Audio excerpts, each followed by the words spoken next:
ஐயா ஜோசப் விஜய் நமது தமிழகத்தின் முதலமைச்சராகி இன்றோடு 15 நாட்களையும் கடந்து சென்று கொண்டிருக்கிறது. ஒரு நெகட்டிவ் நரேட்டிவையே எதிர்க்கட்சிகளானது செய்து கொண்டிருக்கிறது என்பதை தாங்கள் அறிவீர்கள்.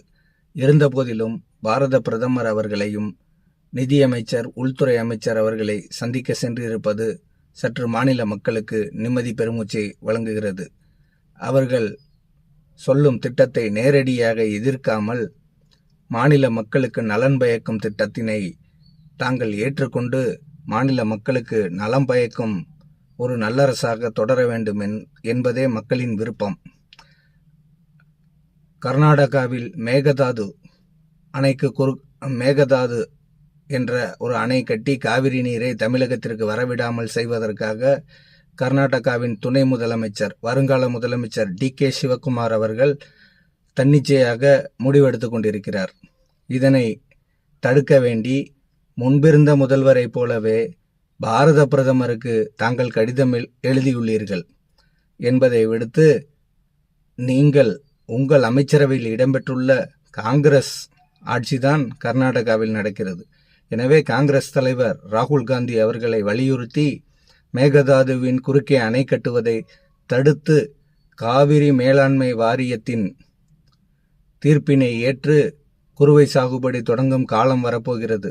விவசாயிகளுக்கு குறுவை சாகுபடிக்கான நீரை திறந்துவிட்டு அவர்கள் விவசாயம் செய்வதற்காகவும் உபரி நீரை திறந்து விடுவதற்கும் காவிரி மேலாண்மை வாரியத்தின்படி தாங்கள் நடந்து கொள்ள வேண்டும் என்பதே ஒவ்வொரு விவசாயிகளின் எதிர்பார்ப்பு.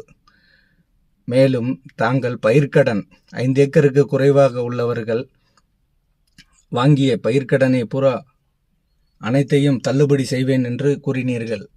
அதனை விடுத்து இப்பொழுது அதில் ஒரு சிறு தவறான முடிவினை தாங்கள் செய்திருக்கிறீர்கள்.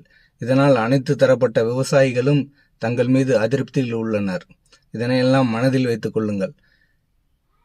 எதிர்க்கட்சி தலைவராக இருந்த ஐயா எடப்பாடி பழனிசாமி அவர்கள் 2 முறை முழுவதுமாக பயிர்க்கடன் தள்ளுபடி செய்தார்.